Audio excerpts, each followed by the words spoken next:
Chinese बहू हमारी याद तो है ना आपको? भूले तो नहीं ना? हाँ भाई, थोड़ी देर में ही सही, लेकिन चाइनीज बहू की कहानी आ ही गई। क्या हो रहा है ये देश में? चाइना ने तो आतंकी मचा रखा है। अरे क्या हो गया, क्यों चाइना को कोसता रहता है? भूल मत, तेरी ससुराल चाइना की ही है। हाँ माँ, पर ये देखना, लड़ाई झगड़े, ये बीमारी, ऊपर से ये देश कितना चालाक है, अंदर न जाने क्या क्या करता रहता है। तभी अंदर से बहू की चिल्लाने की आवाज आती है। अरे क्या हो गया बहू, क्यों चिल्ला रही है? माँ जी, ये देखिए, ये रूस ने यूक्रेन की हालत क्या कर दी है। ऊपर से चाइना में 2 बड़ा लॉकडाउन लग गया है। माँ जी, अब क्या किया जाए? अरे तो तुम लोगों को क्या परेशानी हो रही है, मैं तो यही नहीं समझ पा रही हूँ। वो क्या है ना माँ, हम लोग चाइना जाने की सोच रहे थे, सांगसू के भाई की शादी है। तो क्या? अरे कौन सा उन लोगों के यहाँ भाई घोड़ी चढ़ता है जो बहन काजल लगाकर नेक लगी? माँ जी, उसकी आंखें बहुत छोटी छोटी है, उसमें या तो पुतली रह सकती है या काजल।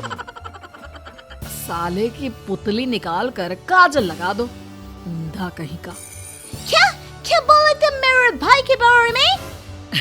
अरे नहीं नहीं बहू, वो तो बोल रहा था कि तुझे नेग मिल जाएगा। हाँ, बहन है ना तू उसकी। नहीं नहीं माँ जी, मैं सब समझती, ये मेरे भाई का मजाक बनाते रहते। कितना सीधा है मेरा भाई, बिल्कुल छिपकली जैसा। नहीं नहीं बहू, सीधा गाय जैसा होता है। सही पकड़े हैं माँ जी। हाँ, तो मेरे भाई की शादी है, मैं चाइना जरूर जाऊंगी। तभी एक पड़ोसन आ जाती है। अरे नहीं नहीं बहू, तू कहीं ना जा, हम लोगों का मन कैसे लगेगा तेरे बिना। ले बहू, तेरे भाई के लिए ये शॉल रख ले, हमारी तरफ से गिफ्ट कर देना। अरे सब कितने अच्छे हैं, मेरी चाइनीज बहू को कितने प्यार से तुम लोगों ने एक्सेप्ट कर लिया। सच में बड़ी भाग्यशाली हूँ मैं। कैसी बात कर रही है? ये तो हम लोगों के देश की एक खूबसूरती है कि हर किसी को दिल से अपना लेते हैं, बस वो भी दिल से हमें अपना समझे। कैसी बात कर रही हैं आंटी जी?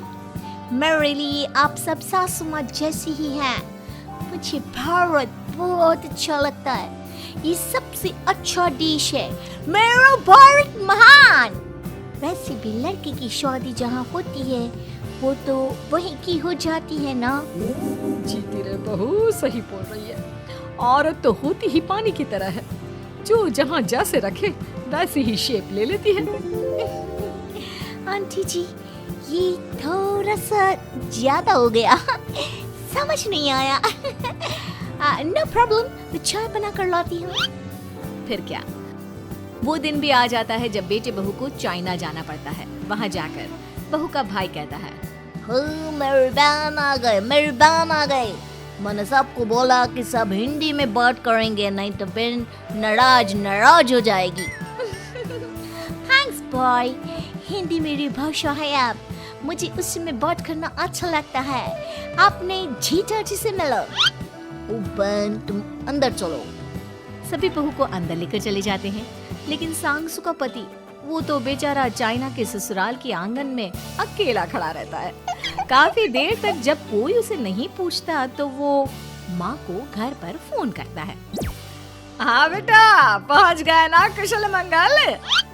हाँ माँ, लेकिन सांगसू पता नहीं कहाँ है, वो तो अंदर गई है, तब से बाहर आई ही नहीं। अरे कैसी बात कर रहा है, तो तू अंदर चला जा, तू बाहर क्यों है? अरे दामाद है तू वहाँ का, उन लोगों ने तुझे बिठाया, चाय पानी कुछ नहीं पूछा? नहीं ना माँ। तभी सामने से सांगसू आती है। क्यों आप अभी तक तैयार नहीं हुए? और ये बैग लेकर क्यों कमरे से बाहर आए? इसे वहीं रख देते। कमरा? कौन सा कमरा? अरे कैसी बात कर रही हो, जब से तुम अंदर गई हो मैं बाहर ही तो खड़ा हूँ। बहू को बहुत हैरानी होती है और गुस्सा भी आता है। तभी उसका भाई और माँ आ जाते हैं।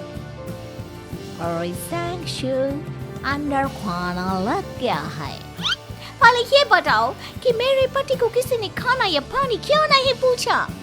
वो भारत से ससुराल पहली बार आया है, वो भी मेरे कहने पर। उनकी इज्जत क्यों नहीं की? देख बेटी, तूने जबरदस्ती जिद में शादी की थी तो हम लोगों ने कर दी, लेकिन अब तुम ये सोचो, पूरी चाइना में मैं इस इंडियन को अपना दामाद बताऊं? So sorry. हाँ संगसू, और तुम भी चुप रहना, नहीं तो वो लोग मेरी शादी तोड़ देंगे। ओह, ऐसी बात है। कोई बात नहीं, मैं बाहर होटल में रह लेता हूँ, तुम वही करो जो ये लोग चाहते हैं। कैसी बात कर रहे हो? शादी के बाद पति जैसा भी हो, जो भी हो, पति होता है। वैसे भी तुम्हारे पूरे परिवार ने, सबने बिना सोचे मेरा साथ दिया, मुझे एक्सेप्ट किया, प्यार किया। मैं अपने देश में आपको अकेला कैसे छोड़ सकती हूँ? ये हिंदी फिल्म का ड्रामा बंद करो, मैं अभी अब बर्दाश्त नहीं करूँगी। चुपचाप अंदर चलो, नहीं तो ये शादी वादी यहीं खत्म करके इसे अकेले ही इंडिया जाना पड़ेगा। कैसी बात कर रही हो माँ? ये मेरे पति हैं। है नहीं था, हम लोगों ने यहाँ वकील को बुला लिया है, जिसके बाद अब तेरा तलाक करा के हम यहाँ के चाइनीज लड़के से तेरी शादी करा देंगे। अरे कैसी बात कर रहे हो? हम तो यहाँ तुम्हारी शादी के लिए आए थे। नहीं नहीं, मैं सांगसू के बिना नहीं रह सकता हूँ। हाई वोल्टेज ड्रामा होने के बाद से ही सारा माहौल खराब हो जाता है कि तभी एक लड़की आती है। मैंने सारा इंतजाम कर दिया है, सांगसू की शादी का मंडप परसों लग जाएगा, तब तक इसके पति को कमरे में बंद कर देते हैं।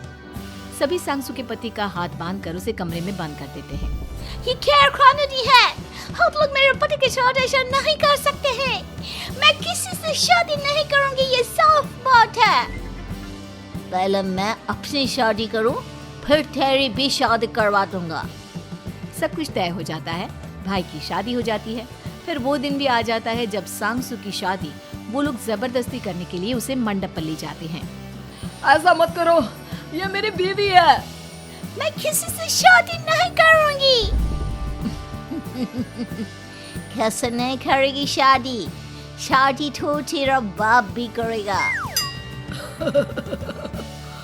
हो, मैं करूंगा शादी। प्लीज कोई मेरी शादी किसी अच्छा औरत से करवा दे। चाप, बिल्कुल चाप। फिर माँ सांगसू और उसके पति से कहती है, तुम लोगों का बच्चा मेरी कैद में है।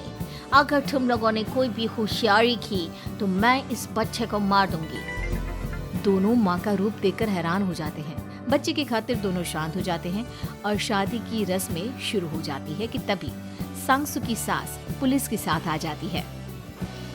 माँ, सरसू माँ आ गई, मेरी माँ आ गई। माँ प्लीज हम लोगों को बचाकर वापस ले चलो। पुलिस सभी को गिरफ्तार कर लेती है।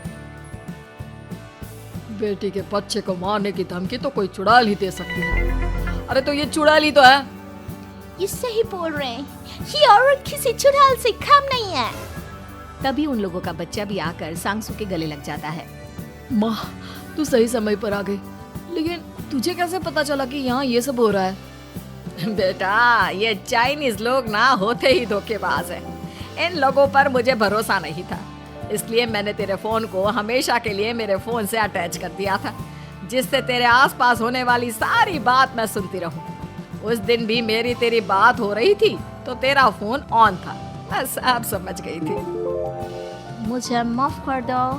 नहीं, बिल्कुल नहीं। चलिए माँ जी, इंडिया वापस चलते हैं। आज के बाद मैं यहाँ कभी नहीं आऊंगी।